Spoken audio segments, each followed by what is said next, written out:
전체 본문 중에서 오늘 말씀이 가장 제가 회피하고 싶은 그런 본문입니다. 요거는 안 했으면 좋겠다. 슬쩍 넘어가면 어떨까 그랬는데 차마 제가 그렇게 하지를 못하고 오늘 여러분과 이 말씀을 나누게 되는데요.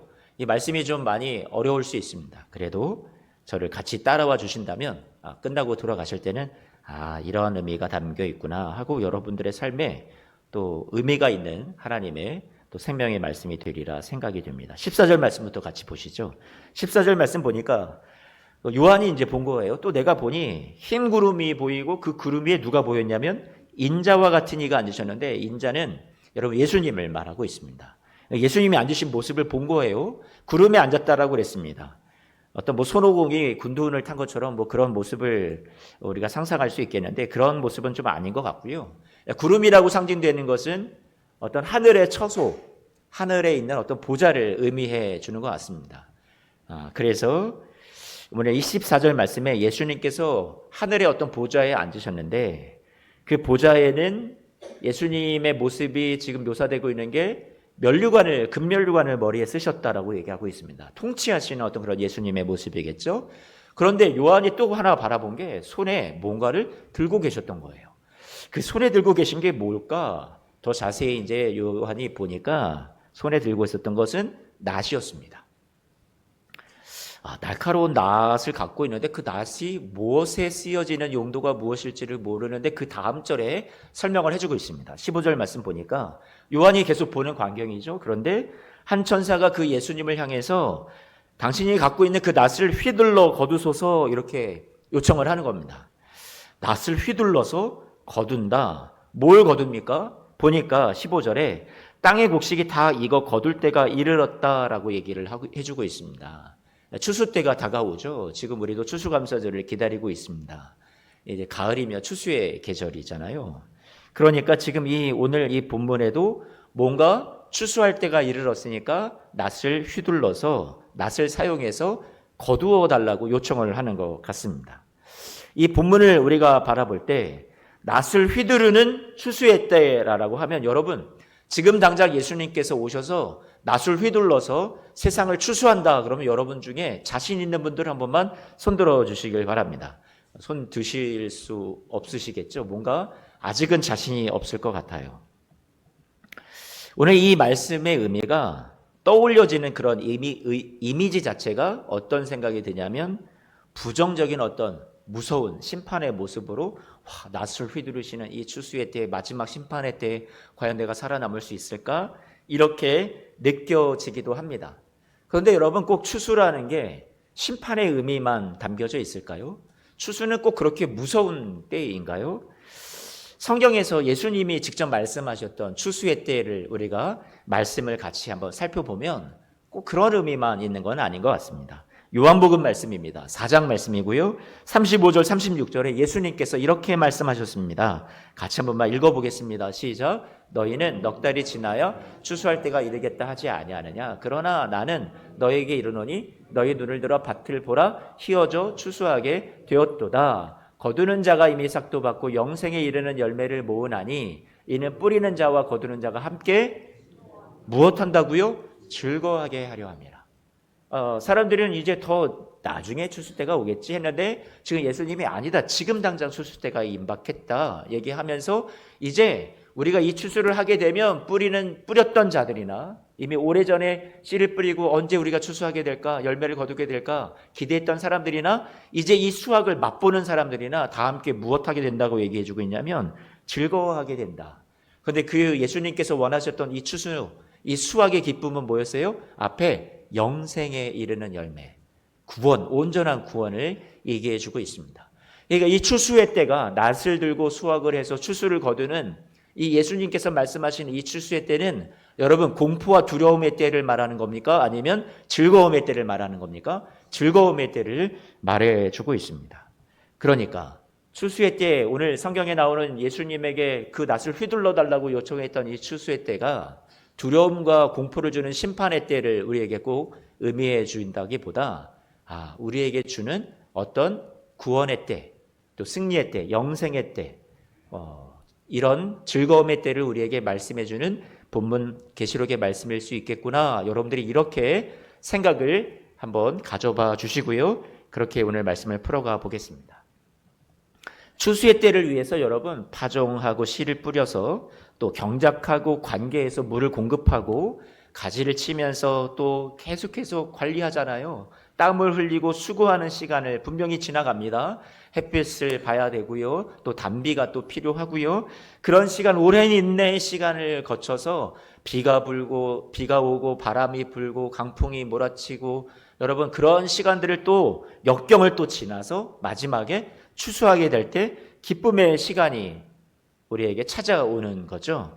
이제 요한계시록 말씀이 쓰여진 것도 이러한 일반적으로 사람들이 생각하는 생활과 문화를 크게 벗어나지를 않습니다. 이 점을 우리가 감안할 때 오늘 이 계시록 말씀에서 추수를 말하고 또 그 이후에 오늘 저와 여러분들이 나중에 보게 되는 이 포도수확, 이 곡식을 거둔다고 했는데 그 곡식이 바로 그 다음 절에 오늘 14장 15절 말씀, 16절 말씀에 곡식을 거둔다라고 얘기했는데 낫을 가져서 거둘 때 18절 말씀을 보면 19절 말씀에 포도 열매를 거둔다라고 얘기가 되어 있습니다. 어쨌든 여러분 이러한 포도 수확이나 이런 모든 것들을 묘사하는 부분은 우리에게 주시는 기쁨의 때, 구원의 때, 승리의 때 이런 것들을 우리에게 말씀하시려고 이런 당시의 문화적인 생활의 풍경과 모습을 이 성경에 이미지로 담아놓은 것으로 생각해 보면 좋을 것 같습니다.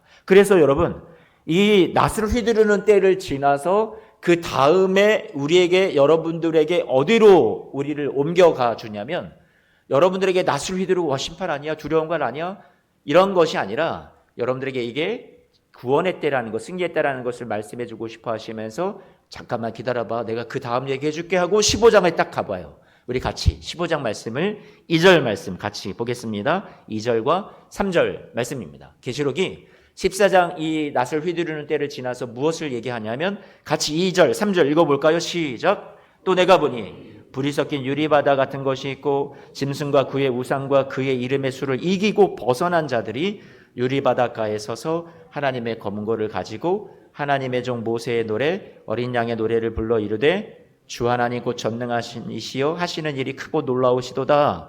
만국의 왕이시여 주의 길이 의롭고 여러분 보세요. 2절 말씀부터 한 번만 방금 읽었던 2절 띄워주시면 보는데 여러분 이 14장을 지나서 낫을 휘두르는 시간을 지나서 불이 섞인 유리바다 우리는 인생의 여정이 바다고 험난한 인생길을 성경에서는 주로 종종 세상의 어떤 풍파 바다라고 표현된다고 말씀을 드렸었습니다. 그런데 그 바다가 어떤 바다냐 앞에 수식해주는 문구가 있죠. 불이 섞인 유리바다라고 했어요. 그러니 저와 여러분들이 살아가는 이 세상이 불이 섞인 것처럼 험난하고 고난이 많다라는 것을 얘기해 주는 거고요. 그런데 그 시간들을 우리가 다 이겨냈대요. 그것을 벗어난 자들이라고 얘기했어요. 그러면 이제는 불이 없는 유리바다가입니다. 그 뒤에 나오는 유리바다는. 그러니까 이 다른 성경에서는 다른 계시록 말씀에서는 어떻게 표현하기 주고 있냐면 수정같이 맑은 유리바다. 우리 이미 계시록 말씀에서 배웠습니다.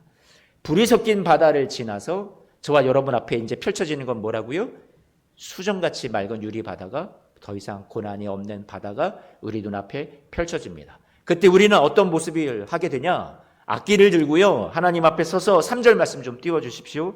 우리가 막 노래를 부르는 겁니다. 어떤 노래일까요? 승리의 노래입니다.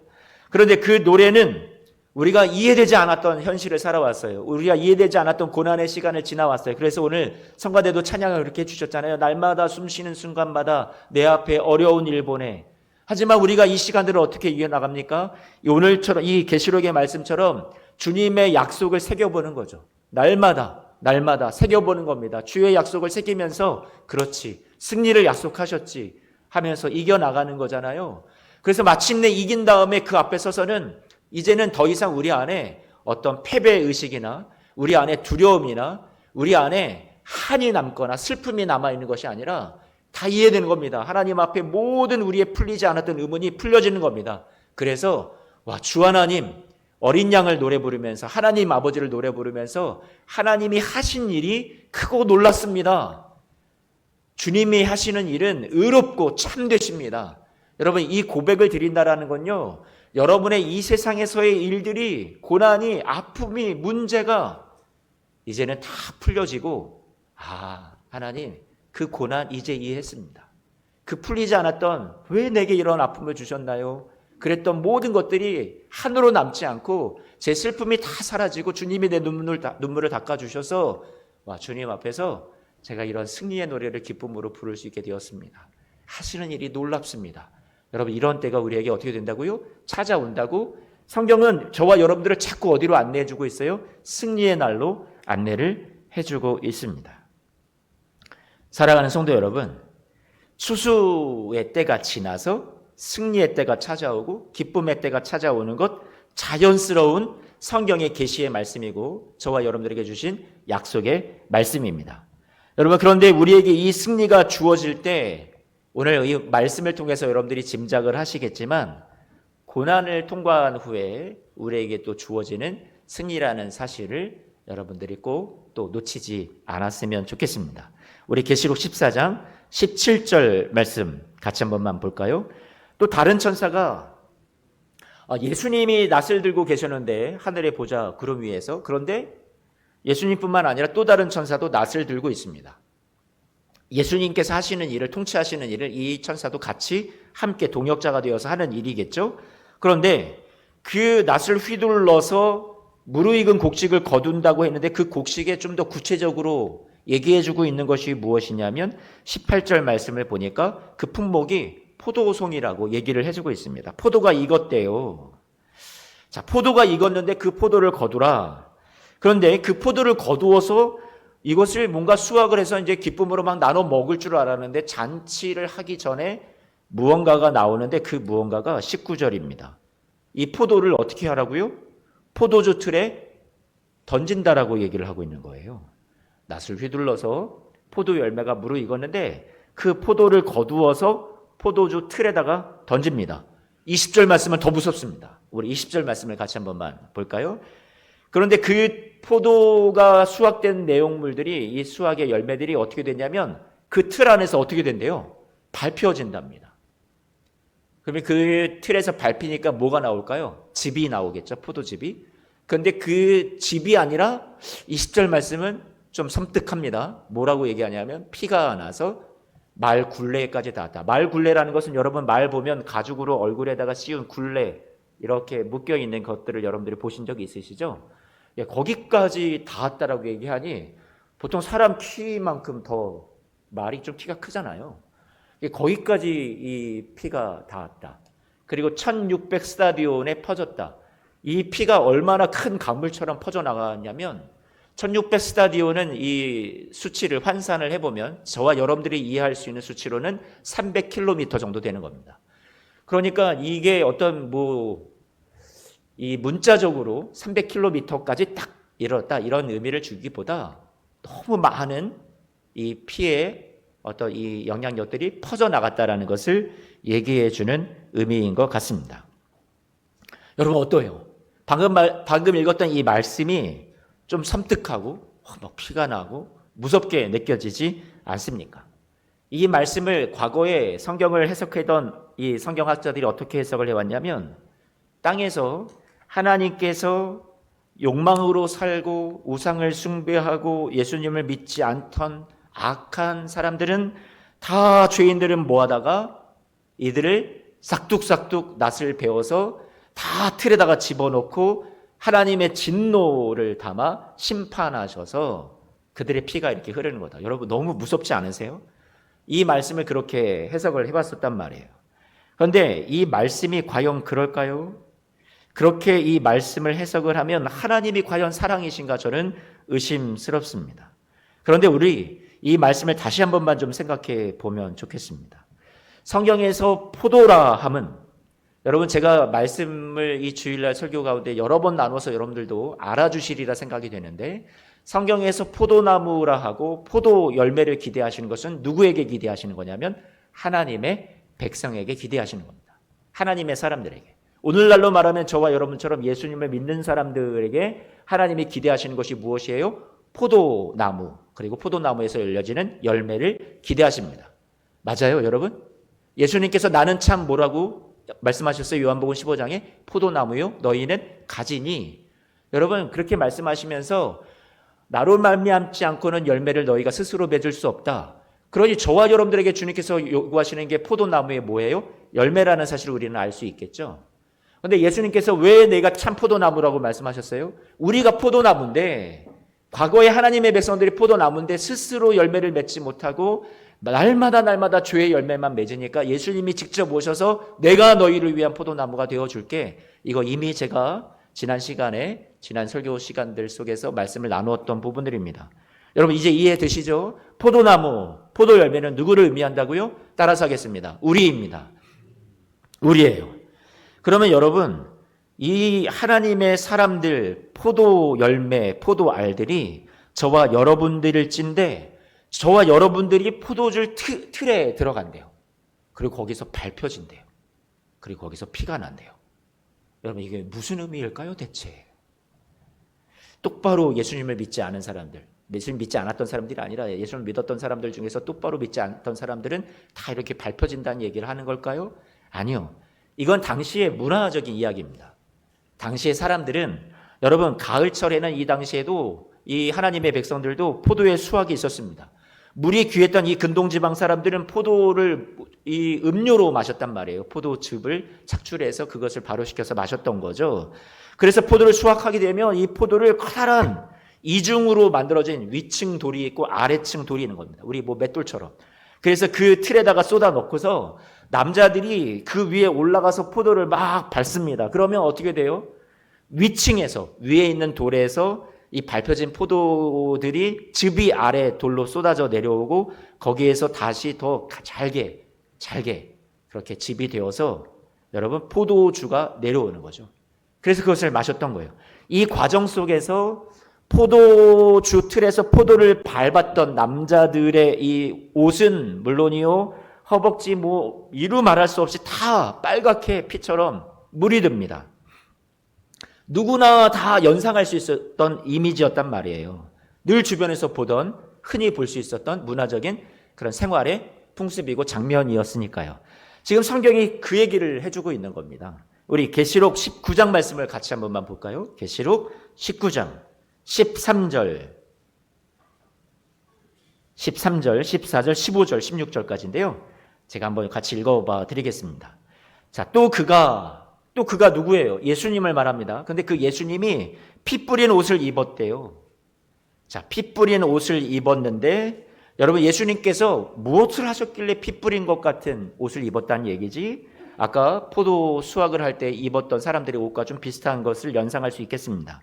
그런데 그분은 하늘에 있는 군대들이 여러분 희고 깨끗한 세마포 옷을 입고 백마를 타고 그를 따르더라 얘기했으니까, 여러분 이분이 피 뿌린 옷을 통해서, 이분이 피 흘림을 통해서 하늘의 군대인 저와 여러분, 승리한 여러분들이 잘 따라와 주세요. 저와 여러분들이 어떤 옷을 입게 되었다고요? 깨끗한 세마포 옷을 입고 예수님을 어떻게 해요? 따르게 되었다라고 얘기해 줍니다. 그분이 피를 뿌려서 피 흘림을 통해서 저와 여러분들이 깨끗해지고 하나님 앞에 승리자가 되어서 예수님을 따르게 되었다라고 그 보혈의 공로에 대해서 얘기를 해주고 있는 거죠. 그런데 15절 말씀을 보니까 15절 말씀에 그 예수님은 입에서 예리한 검이 나오고 만물을, 여러분 만국을 다스린다고, 철장으로 다스린다고 얘기해 주는데, 그분이 15절 말씀에 보니까 진노의 포도주 틀을 어떻게 한다고 얘기해 주고 있어요? 밟는다라고 얘기를 해주고 있습니다.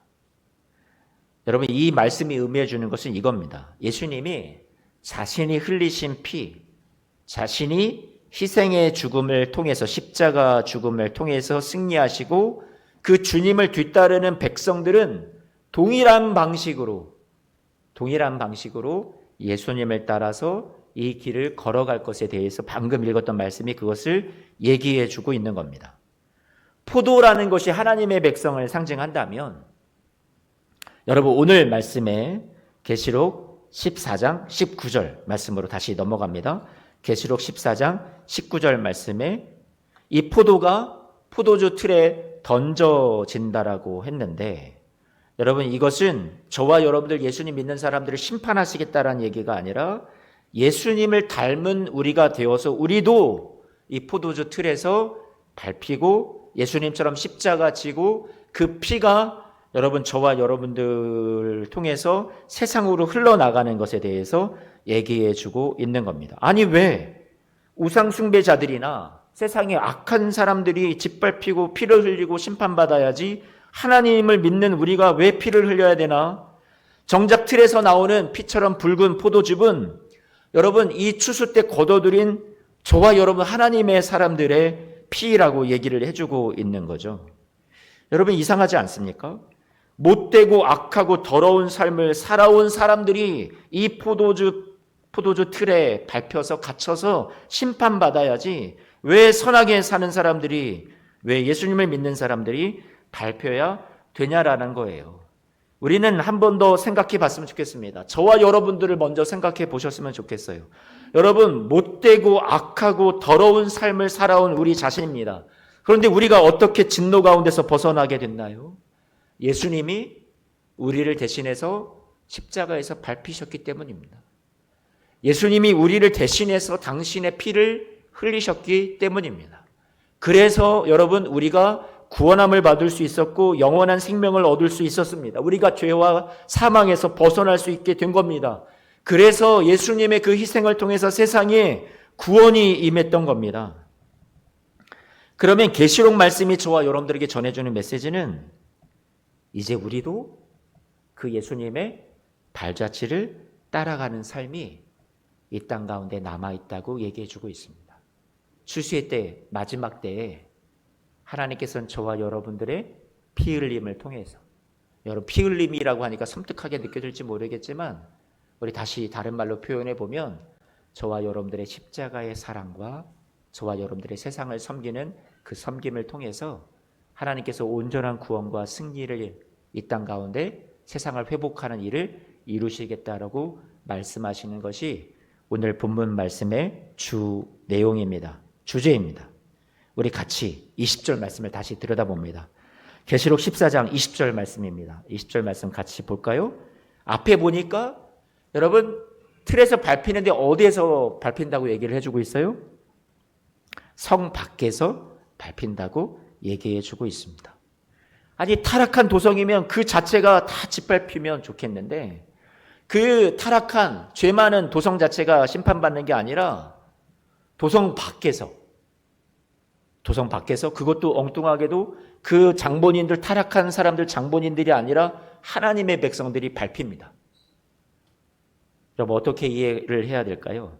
사도행전을 보면 순교자 스데반도 자신을 향해서 돌로 던져서 쳐서 자신을 죽이는 사람들을 향해서 저들을 용서해 주세요. 저들은 예수님과 비슷한 고백을 하죠. 저들이 하는 것을 알지 못합니다. 자기 죄를 알지 못한다고 용서해 달라고 하면서 성 밖에서 여러분 이 스데반도 돌로 맞아 순교했습니다. 여러분 예수님이 우리를 위해서 희생해 주실 때 어떻게 어디에서 고난을 받으셨냐면 같이 히브리서 말씀을 읽어볼까요? 히브리서 13장입니다.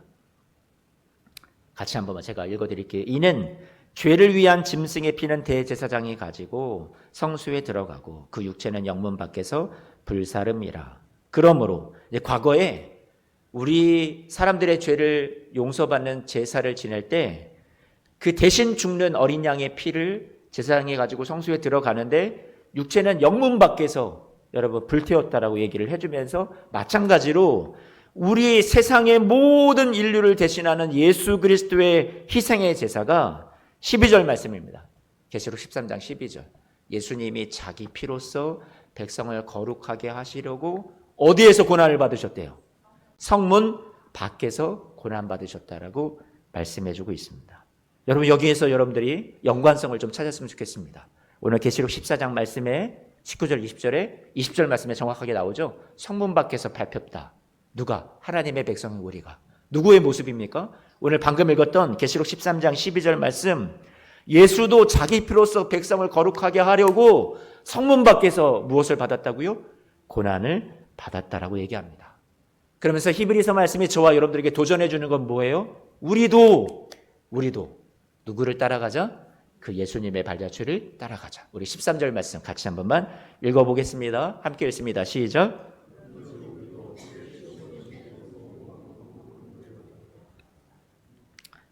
그러니 여러분, 오늘 이 계시록 14장의 이 말씀은 15장에서 승리를 보여주셨잖아요. 영광스럽게 찬송하는 여러분의 모습을 보여줬는데 우리 마지막 때가 가면 갈수록 저와 여러분들의 삶이 만만치 않다라는 것을 주님이 아십니다. 이 세상의 악의 심판을 당장에 받고 다 짓밟혔으면 좋겠는데 그렇지 않고 오히려 선하게 살고 믿음으로 살려는 저와 여러분들의 삶이 더 고난 가운데 짓밟힌다라는 것을 성경이 우리에게 마치 말해주는 것 같습니다. 그런데 그런 삶에서 저와 여러분들이 나는 패배자입니다. 나는 왜 이렇게 살아야만 합니까?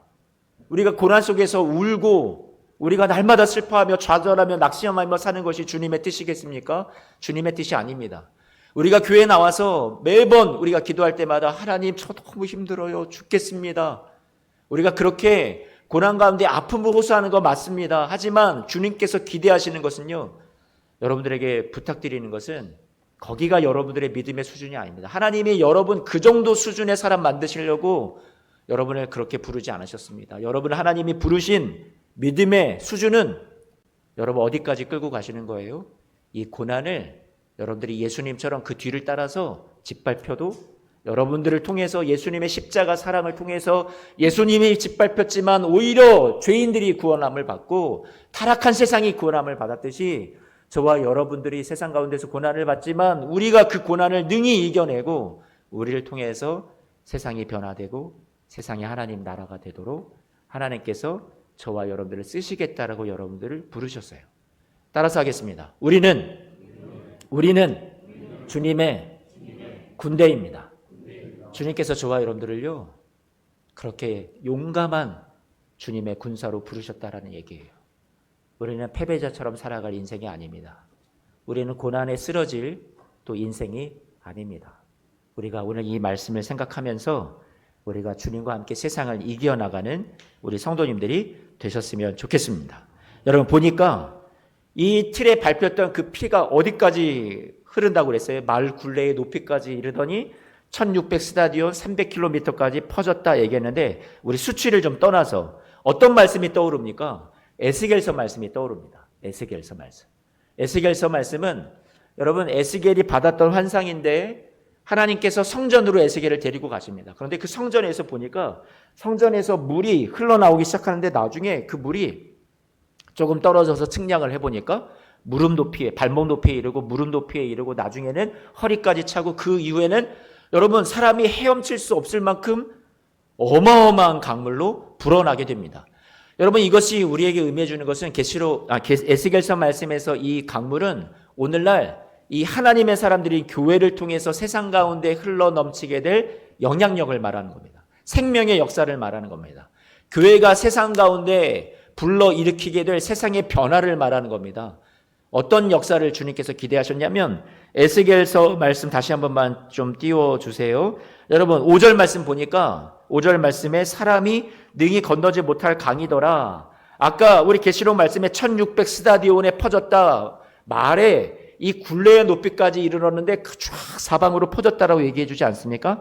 마치 이 말씀과 비슷합니다. 계시록 이 말씀이 에스겔서 말씀과 비슷합니다. 그런데 47장 9절입니다. 에스겔서 47장 9절입니다. 함께 요 구절은 같이 읽어봤으면 좋겠어요. 읽습니다. 시작. 이 강물이 이르는 곳마다 고기가 심이 많으니 이 물이 흘러 들어가므로 어떻게 돼요? 바닷물이 되살아나고 이 강이 이르는 각처의 모든 것이 어떻게 된다고요? 산다고요. 12절 말씀도 같이 한 번만 읽어봅니다. 시작. 강 좌우가에는 각종 먹을 과실나무가 자라서 그 잎이 시들지 아니하며 열매가 끊이지 아니하고 달마다 새 열매를 맺으리니 그 물이 성소를 통하여 나옴이라. 그 열매는 먹을 만하고 그 잎사귀는 약재료가 되리라. 오늘 여러분들이 흘리는 피가 여러분들이 손해보는 것이 여러분들이 한번 져주는 것이 참아주는 것이 인내하는 시간이 내가 고난을 당하는 것이 여러분 오늘 저는 피 흘림이라고 생각이 됩니다. 근데 하나님이 저와 여러분들에게 그것을 손해로만 끝나게 하시고 여러분의 인생이 패배자인 것처럼 끝나게 하시는 것이 아니라 하나님은 예수 그리스도의 보혈의 피를 하나님의 두 손에 당신이 드시고 아버지께서 그것을 온 인류를 구원하시고 세상을 살리시는 데 쓰셨던 것처럼 하나님이 저와 여러분들의 인생의 고난, 우리의 짓밟힘, 이것을 악으로, 나쁨으로 끝나게 하실 것이 아니라 반드시 저와 여러분에게 선한 열매들로 갚아주실 줄로 믿습니다. 생명의 역사가 되시기를, 여러분의 이 고난이 가정에서도 여러분들의 한 몸의 참음과 용서와 여러분들의 선이 여러분들에게 주님이 주시는 놀라운 승리로 갚아지시기를, 공동체 안에서, 이웃과의 관계에서, 사회 속에서 여러분, 우리는 짓밟히는 것 같고 고난당하는 것 같지만 그 여러분의 그 십자가의 그 길을 따를 때, 여러분들이 피 흘림을, 예수님의 그 길을 바라보면서 성문 밖에서 내가 찢기어지고 내가 짓밟히는 것 같은 이 고난의 시간을 내가 예수님을 믿는다는 이유로 겪어갈 때, 하나님 왜 내게 이런 고난을 주셨습니까? 우리가 슬퍼하고 좌절하고 낙심할 것에서 끝난 것이 아니라 우리의 구원의 수준은 하나님께서 저와 여러분들을 강한 군사로 부르셨고 이 시간들을 능히 이겨나가는 사람들로 부르셨다라는 것을 여러분 꼭 기억하시기를, 하나님께서 저와 여러분들을 통해서 세상의 악과 반역을 취하시고 그것을, 세상을 온전히 구원하시는 하나님의 은혜의 날로 바꾸어 주실 줄로 믿습니다. 하나님의 최종적인 구원과 하나님의 승리의 완성을 저와 여러분들의 이 피를 통해서, 우리의 희생을 통해서 같이 이루어 주실 겁니다. 여러분, 제가 거듭 강조합니다. 이 피 흘림 추수의 때를 지나서 승리의 노래를 부르고 여러분 수정 같은 유리바다에서 새 노래를 부르는 것을 우리는 앞서 살펴보았습니다. 왜 이런 최종적인 그림을 우리에게 보여주시나요? 용기 내라고, 힘을 내라고 우리에게 이 그림을 보여주십니다. 우겨쌈을 당하고 답답한 일을 당하고 박해를 받고 거꾸러뜨림을 받는 여러분들의 삶일지 모르겠습니다. 이해가 되지 않는 시간들을 지나가고 있습니다. 왜 아픈지, 왜 질고에 걸리고 때로는 우리가 사별을 해야 되고 우리에게 이해할 수 없는 이런 상처를 자꾸만 경험하게 하시는지 우리는 당장에는 그 하나님이 하시는 일을 알 수는 없는 것 같습니다. 하지만 마지막 그림은 보여주십니다. 우리는 그 마지막 그림이 완성되는 그날까지 날마다 숨 쉬는 순간마다 주의 약속을 새겨보는 겁니다. 낙심했어도 다시 일어나는 거죠. 하나님이 주시는 영광과 구원의 완성인 승리가 주어지기까지 여러분 결정지어진 겁니다. 바라옵기는 여러분, 우리 성가대의 아까 찬양처럼 날마다 숨 쉬는 순간마다 주님이 주시는 이 완성된 그림을 바라보시고 주의 약속을 새겨보시고 피곤했던 여러분들의 발이 다시 힘을 얻어 걷게 되시기를, 일어나 걸으시기를, 지쳤던 마음에 주님이 주시는 생수가 콸콸콸콸 공급되어서 여러분 갈급함을 해소하고 일어나 살아나시기를, 초점을 잃고 길을 잃었던 우리가 하나님 앞에 다시금 주님을 향하여 시선을 맞추고 고정하여서 주님을 바라보고 의지하며 여러분 오늘을 또 내일을 이겨내시기를, 오늘도 우겨쌈을 당하고 내 인생이 고단하고 패배하는 것만 같고 왜 나는 이렇게 계속 풀리지 않는 삶을 살아야 하는지 해석되지 않는 그 시간들이 다 지나 여러분 주님이 보여주신 이 그림이 여러분에게 아름다운 작품으로 여러분의 두 손에 들려지는 날이 오게 될 줄로 믿습니다. 그러니 믿음의 주요 또 온전케 하시는 예수님을 붙잡고 여러분 늘어뜨렸던 어깨에 힘을 내어 쭉 펴고 일어서 주시기를 축복합니다. 사랑하는 성도 여러분, 우리 그렇게 하나님 나라 올라가기까지 이러한 믿음으로 살아가시기를 주님의 이름으로 축복합니다.